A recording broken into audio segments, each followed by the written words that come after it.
Hello friend, मैं हूं आपका दोस्त अजीत। डिस्क्रीट मैथमेटिक्स के इस बेसिक सीरीज़ में आप सभी का एक बार फिर से बहुत बहुत स्वागत है। जैसा कि हम पिछले लेक्चर में टाइप्स ऑफ रिलेशन वगैरह देख चुके थे। आज का जो हमारा इम्पोर्टेंट टॉपिक होने वाला है वो है इक्विवेलेंस रिलेशन, और ये one of the most important topic होता है जो कि यूनिवर्सिटी एग्जाम में आपको 100% पूछता है। तो चलिए टाइम को वेस्ट ना करते हुए हम स्टार्ट करते हैं इक्विवेलेंस रिलेशन। हम देखते हैं इक्विवेलेंस रिलेशन। इक्विवेलेंस रिलेशन क्या होता है? अ रिलेशन आर, एक रिलेशन है आर, वो किसी सेट के कार्टेशियन प्रोडक्ट से मिलकर के क्या हुआ है, बना हुआ है। अब हम ये बोल रहे हैं कि यह इक्विवेलेंस रिलेशन कहलाएगा कब? इफ इट इज, जब ये हमारा तीनों प्रॉपर्टी उसमें होल्ड करेगा। जैसे कोई भी रिलेशन इक्विवेलेंस रिलेशन कब कहलाएगा? जब रिफ्लेक्सिव हो, सिमेट्रिक हो और क्या हो, ट्रांजिटिव हो। ये तीनों कंडीशन अगर सेटिस्फाई कर रहा है तो हम ये बोलेंगे कि ये क्या है, इक्विवेलेंस रिलेशन है। आई होप आप लोग को अच्छे से समझ में आ रहा होगा। चलिए रिफ्लेक्सिव की बात करते हैं। तो फॉर ये कोई एलिमेंट है और ये हमारा सेट है, इस सेट के हर एक एलिमेंट का ऑर्डर्ड पेयर इस रिलेशन में लाइज करना चाहिए, जैसा कि हम पिछले लेक्चर में अपना देख चुके हैं। सिमेट्री की अगर हम बात करते हैं तो A रिलेटेड टू B अगर ये होता है तब हम ये बोलेंगे, अगर ये A रिलेटेड टू B उस रिलेशन में होल्ड कर रहा है तो उसका B रिलेटेड टू A भी क्या करेगा, होल्ड करेगा। अब हमारे पास तीसरा है ट्रांजिटिव। ट्रांजिटिव हमारा बोलता है कि यदि A रिलेटेड टू B है, B रिलेटेड टू C है, तब A रिलेटेड C भी उस रिलेशन में लाइज करना चाहिए। आई होप ये सारी प्रोसेस आपको समझ में आ रही हैं। अब हम इसको अच्छे से न्यूमेरिकल में समझते हैं, ठीक है। हमारे पास एक मोस्ट इम्पॉर्टेंट क्वेश्चन है जो कि हम इस क्वेश्चन के द्वारा समझेंगे कि एक्चुअल में हम इक्विवेलेंस रिलेशन को कैसे फाइंड आउट करते हैं, ठीक है। देखिए हमारे पास क्वेश्चन है, बोल रहा है कि सपोज दैट हमारे पास कोई सेट X है जो कि 1 2 3 4 5 6 7 एलिमेंट को, बेसिकली ये सब क्या है, एलिमेंट को कंटेंट किया है। और ये बोल रहा है कि ये जो हमारा रिलेशन है वो x, y belongs to r, वो तो होता ही है। और बोल रहा है कि जो x और y के बीच का जो डिफरेंस है, x minus y is divisible by 3। इन दोनों का डिफरेंस इस 3 से डिविजिबल होना चाहिए। इस केस में हमें ये बताना है कि ये जो रिलेशन है क्या वह इक्विवेलेंट रिलेशन को होल्ड कर रहा है या नहीं। चलिए देखते हैं। बोल रहा है कि हमारे पास गिवन क्या है, सेट X गिवन है 1 2 3 4 5 6 7, ठीक है। हमारे पास रिलेशन गिवन है क्या, कि x minus y is divisible by 3, ठीक है। अब हम देखेंगे क्या कि जब मान लिया कि R एक इक्विवेलेंस रिलेशन है, तब देखिए जब इक्विवेलेंस रिलेशन हो जाता है तो ये 3 प्रॉपर्टी को बेसिकली होल्ड करता है। पहला प्रॉपर्टी क्या, रिफ्लेक्सिव। दूसरा प्रॉपर्टी क्या, सिमेट्रिक। और तीसरा ट्रांजिटिव होता है। तो पहला आप देखते हैं रिफ्लेक्सिव। रिफ्लेक्सिव बोलता है कि फॉर ऑल, इसको बोलते हैं फॉर ऑल। क्या बोलते हैं इसको, फॉर ऑल। एक्स मतलब फॉर ऑल मतलब एक्स सेट के सभी एलिमेंट के लिए ये ऐसा ट्रू होगा जैसे x minus x is divisible by 3। हमने क्या बोला कि x minus x is divisible by 3। So x comma x ये किसको रिप्रेजेंट करता है, बेसिकली रिलेशन को रिप्रेजेंट करता है। सभी उस सेट के एलिमेंट के लिए अगर ये रिलेशन वैलिड है तो मतलब इसके रिस्पेक्ट में इस सेट के लिए इस रिलेशन का अगर उस कंडीशन में सेटिस्फाई कर रहा है तब हम ये बोलेंगे कि जो R है वो क्या है, रिफ्लेक्सिव है। आई होप आप लोग को ये समझ में आ रहा होगा। अभी हम एग्जाम्पल से देख लेते हैं। जैसे हमारे पास सेट कोई x था वहाँ पे और मैंने उठा लिया 3 को, ठीक है। और हमने बोला देखिए जब हम इसका कार्टेशियन प्रोडक्ट निकालेंगे तो अप्रोक्स कहीं ना कहीं ये 3,3 वैल्यूज़ होल्ड कर रही होगी। तब हम क्या बोलेंगे कि इस पर्टिकुलर रिलेशन के लिए मैंने उठाया और इसमें डिफरेंस पैदा किया, और जैसे ही इसका डिफरेंस 0 है तो क्या 0 3 से डिविजिबल नहीं होता है? ऑफ कोर्स होता है। तो हम ये बोलेंगे कि ये जो इक्वेशन है ये इस रिलेशन के लिए रिफ्लेक्सिव का कंडीशन सेटिस्फाई कर रहा है। ठीक है, आई होप आप लोग को ये समझ में आ रहा होगा। अब देखिए हमारे पास सिमेट्रिक है। सिमेट्रिक बेसिकली क्या बोलता है कि ध्यान से देखिएगा, सपोज दैट मैंने ये माना हमारे पास कोई सेट x है जिसके दो एलिमेंट x, y हैं।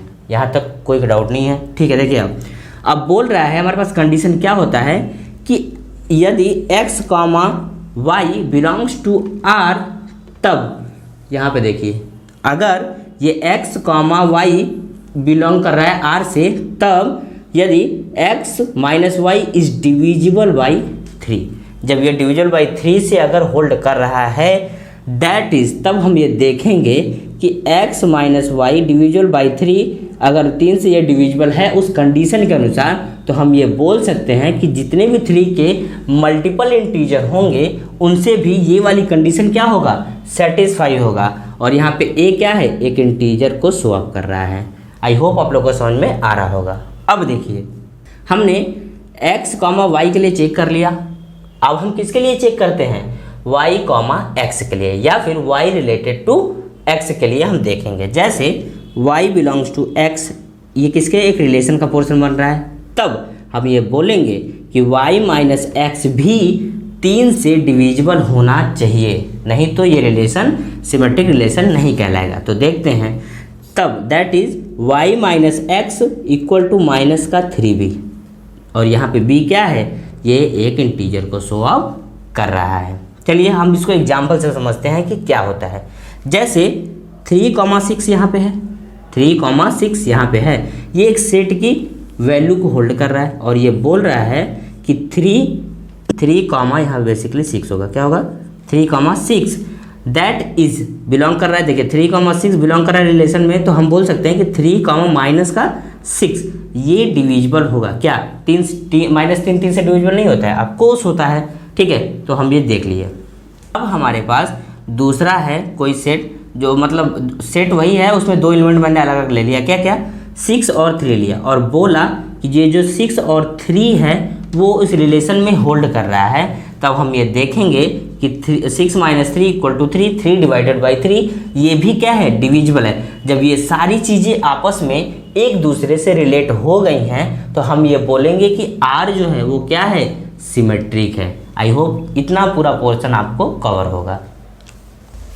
चलिए हमारा जो तीसरा प्रॉपर्टी था वो था ट्रांजिटिव। ट्रांजिटिव बोलता है जैसे हमारे पास कोई सेट x है जिसमें x, y, z 3 एलिमेंट हैं, सपोज दैट, होने को तो बहुत है लेकिन 3 को लेके चलेंगे हम। ठीक है, एंड हम ये जानते हैं ट्रांजिटिव प्रॉपर्टी हमारा ये बोलता है कि x belongs to y, x, y belongs to R, तब y, z belongs to R, then x, z भी क्या होना चाहिए? उस रिलेशन में फाइंड आउट होना चाहिए, जैसा कि हम इसके पिछले लेक्चर में देख चुके हैं। इसको उठाएंगे और इसके लिए देखेंगे। जैसे x, y belongs to R, तब x minus y is divisible by 3, ये हमारा क्वेश्चन का प्रॉपर्टी है। सो हम ऐसा देखेंगे या फिर दर्शाएंगे कि x minus y equal to 3a और 3, तब x minus y is divisible by 3, ये हमारा क्वेश्चन का प्रॉपर्टी है। सो हम ऐसा देखेंगे या फिर दर्शाएंगे कि x minus y equal to 3a और 3 से डिविजिबल है, तो इस a के मल्टीपल के बराबर जितने भी, मतलब इस 3 के जितने भी मल्टीपल होंगे उससे भी x माइनस वाई क्या होगा? डिविजिबल होगा। तब हम ये बोलेंगे कि a इज एन इंटीजर। और इसी यहाँ से इस इक्वेशन को बेसिकली, देखिए इस इक्वेशन को हम मान लेंगे क्या? Equation number first. ठीक है, याद रखिएगा। दूसरा हमारे पास होता है कि y, z belongs to R, y, z क्या होना चाहिए? बिलोंग्स टू R होना चाहिए। देखिए यहाँ पे है अब यहाँ हम बोलेंगे कि y minus Z is also divisible by 3। जब ये डिविजिबल बाई 3 हो रहा है तो ये भी डिविजिबल बाई 3 होना चाहिए, कोई डाउट नहीं होना चाहिए इसमें। So y minus z equal to 3 into b, और ये b यहाँ पे क्या है, इंटीजर है। हमने ये b इसलिए लिखा क्योंकि जब 3 डिविजिबल है तो 3 के मल्टीपल जितने इंटीजर होंगे वो इस प्रॉपर्टी को सेटिस्फाई करेगा और डिविजिबिलिटी रूल को फॉलो अप करेगा।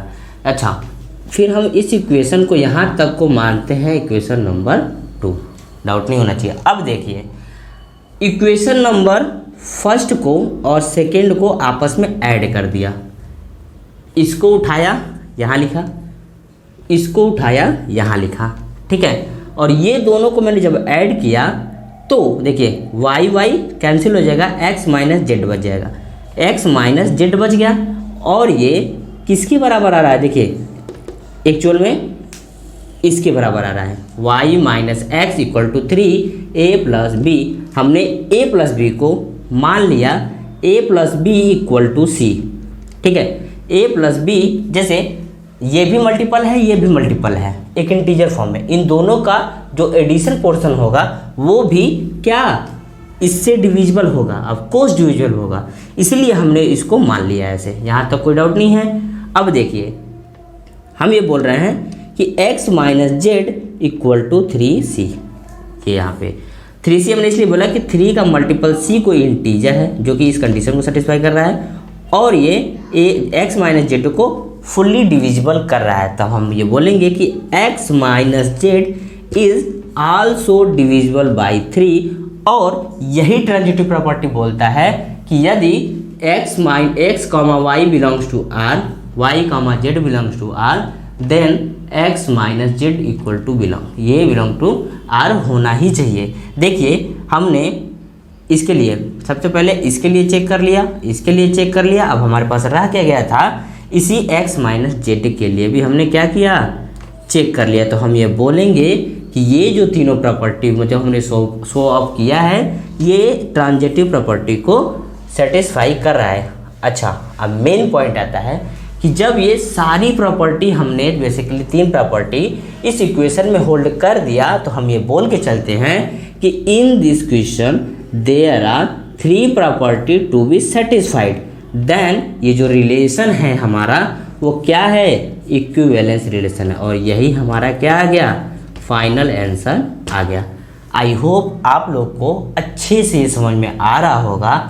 चलिए आज के लिए इतना ही रखते हैं क्योंकि पहले ही बहुत सारी बाकी चीज़ें हो रखी हैं। So thank you so much. घर पे रहिए, पढ़ते रहिए और मेरे साथ जुड़ते रहिए।